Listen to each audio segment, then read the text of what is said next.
Good afternoon students. मैं प्रया academy के YouTube माध्यम से आप सभी का फिर से पुनः स्वागत करता हूं। जैसा कि पंचायती राज श्रृंखला में इसके पहले के 2 वीडियो हम लोगों ने देखा, जिसमें कोरम के बारे में चर्चा की।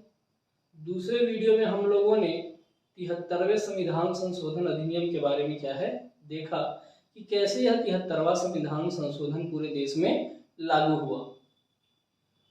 आगे जो चर्चा आज करनी है हमको, वो भाग 9 की क्या है चर्चा करनी है कि भारतीय संविधान के जो भाग 9 है इसमें किन चीजों के बारे में वर्णन किया गया है।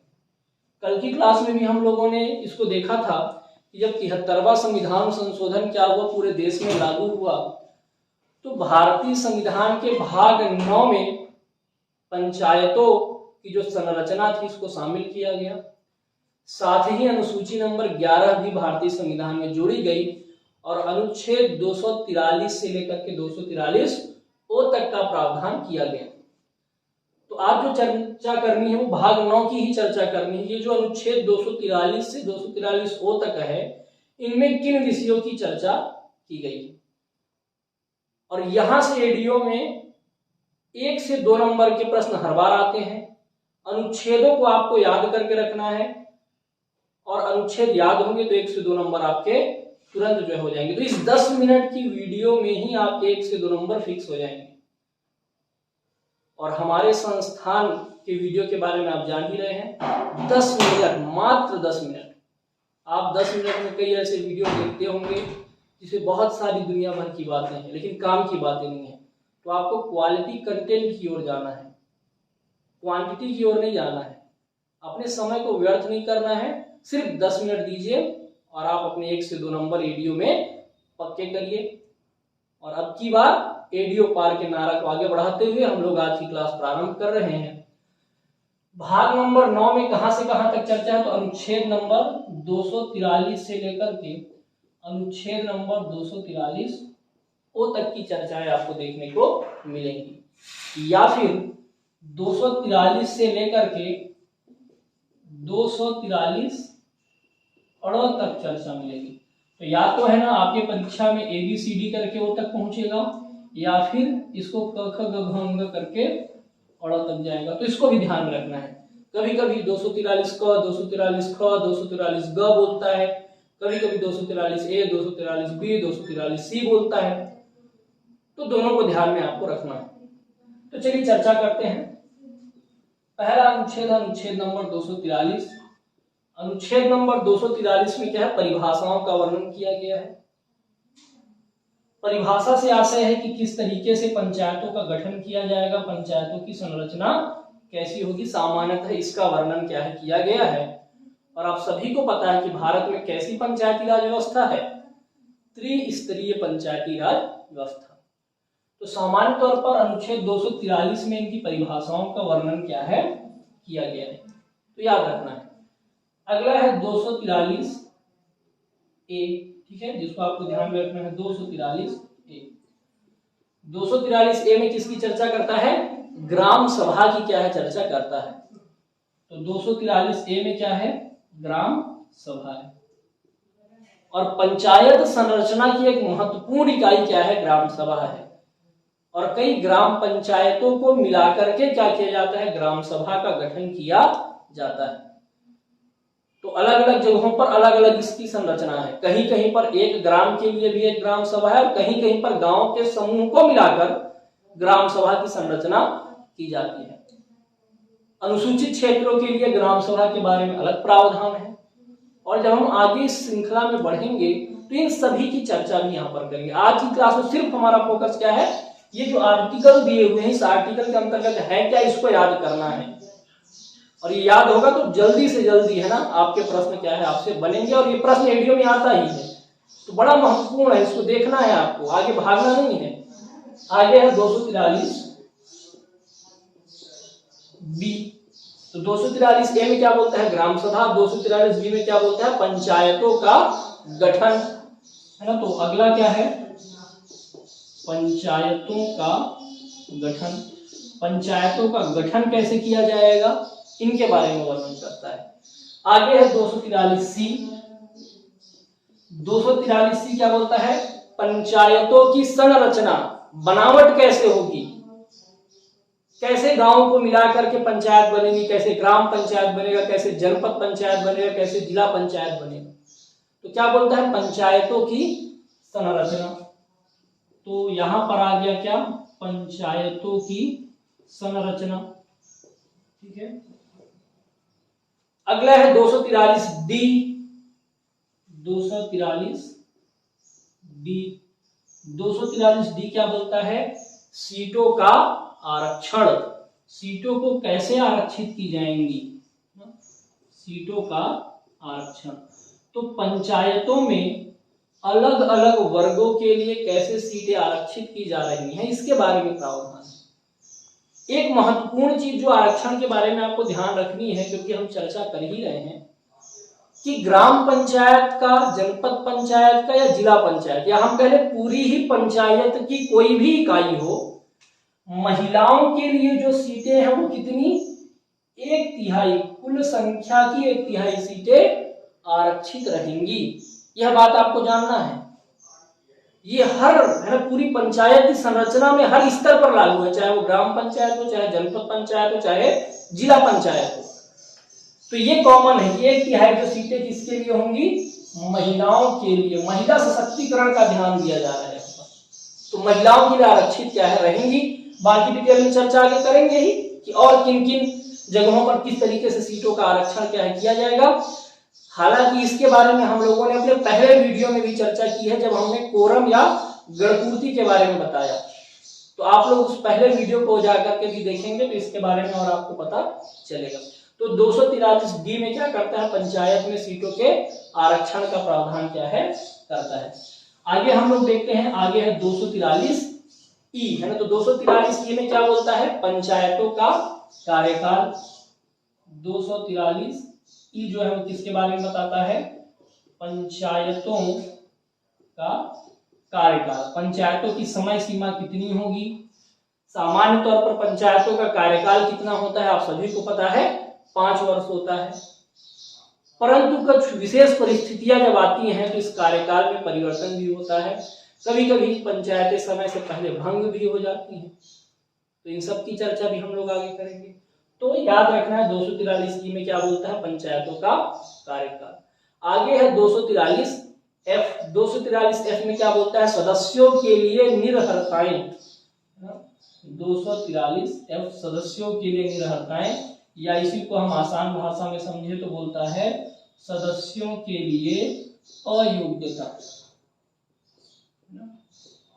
निरहरताएं या अयोग्यता, कि पंचायत में जो सदस्य चुने जाएंगे उनकी अयोग्यता कैसे साबित होगी। जैसे कि आप लोग पढ़े होंगे, साक्षर ना हो, उनके यहाँ शौचालय ना हो। तो ये सब कुछ प्रमुख बातें हैं, और बाकी बातें तो डिटेल से करेंगे।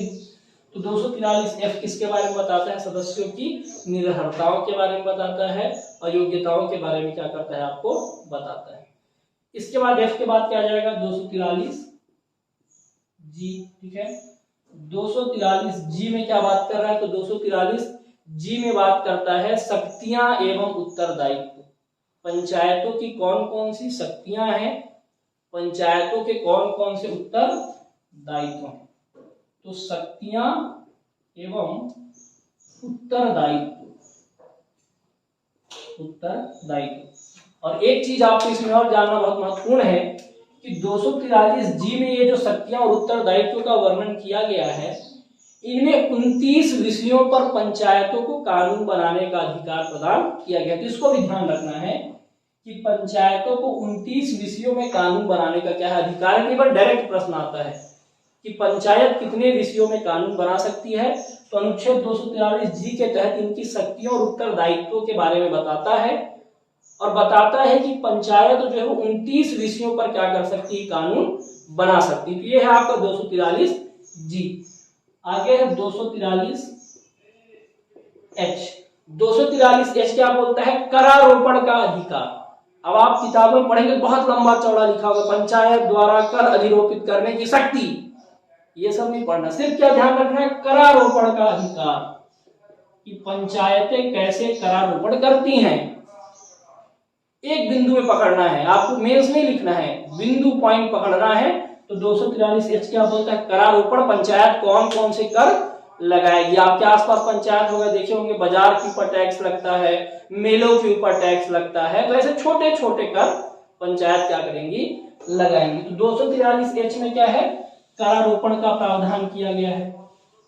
आगे है 243I, ठीक है, बड़ा महत्वपूर्ण है 243I। 243I क्या बोलता है, राज्य वित्त आयोग का गठन।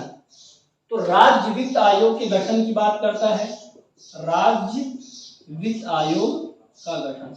तो केंद्र वित्त आयोग भी है, और केंद्र वित्त आयोग क्या करता है, केंद्र और राज्यों के बीच में पैसों का बंटवारा करता है। लेकिन जो राज्य वित्त आयोग है ये पंचायतों के बारे में बताता है, और जब पंचायत बनी या फिर पंचायती राज संरचना कार्यरत हुई, उसी समय इसका गठन क्या किया गया, इसके पूर्व में यह नहीं था, ये भी ध्यान रखना है।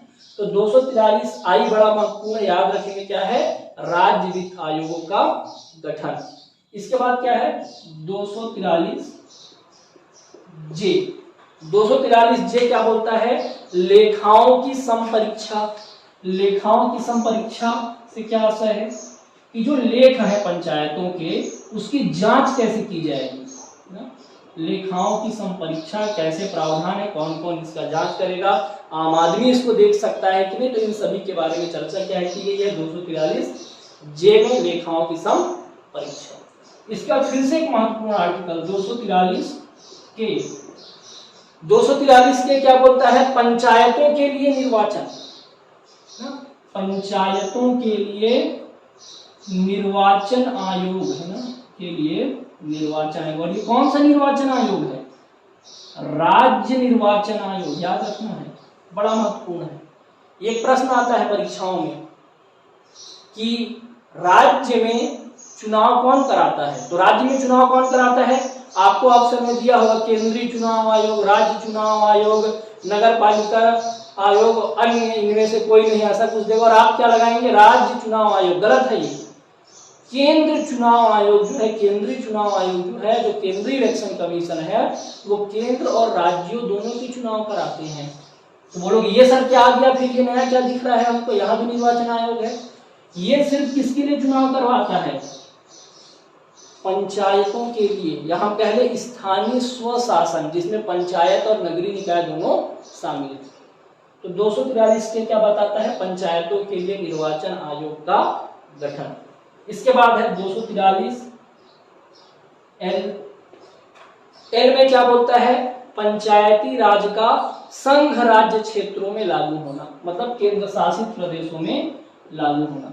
तो जो पंचायती राज है ये कहाँ लागू हो, संघ राज्य क्षेत्रों में। तो पंचायती राज का संघ राज्य क्षेत्रों में क्या होना, लागू होना। जो केंद्र शासित प्रदेश है, जहां पर केंद्र सरकार प्रशासन करती है अप्रत्यक्ष तौर पर, उन जगहों के लिए प्रावधान है 243L में। इसके बाद आता है 243M। 243M क्या बोलता है, कुछ भागों में या कुछ क्षेत्रों में यह लागू ना होना। तो 243M क्या बोलता है, कुछ क्षेत्रों में लागू ना होना, कुछ क्षेत्रों में लागू ना होना। तो अब ये किन किन क्षेत्रों में लागू नहीं है, इसको आप कमेंट बॉक्स में बताएंगे, है ना।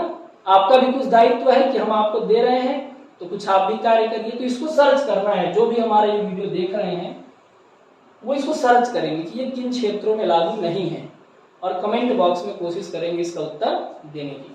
तो 243M क्या बताता है, कुछ क्षेत्रों में इसका लागू ना होना। इसके बाद है 243N। 243N बोलता है विद्यमान विधियों का पंचायतों का बना रहना, या वर्तमान विधियों का पंचायतों में बना रहना। तो क्या बोलता है, वर्तमान या विद्यमान विधियों का पंचायतों में बना रहना। शब्द क्या प्रयोग कर रहा है, विद्यमान विधियों का, मतलब जो विधियां बनाई गई है, विद्यमान है, उसी के हिसाब से पंचायतों की संरचना होगी, वह बनी रहेंगी। अंतिम है 243O।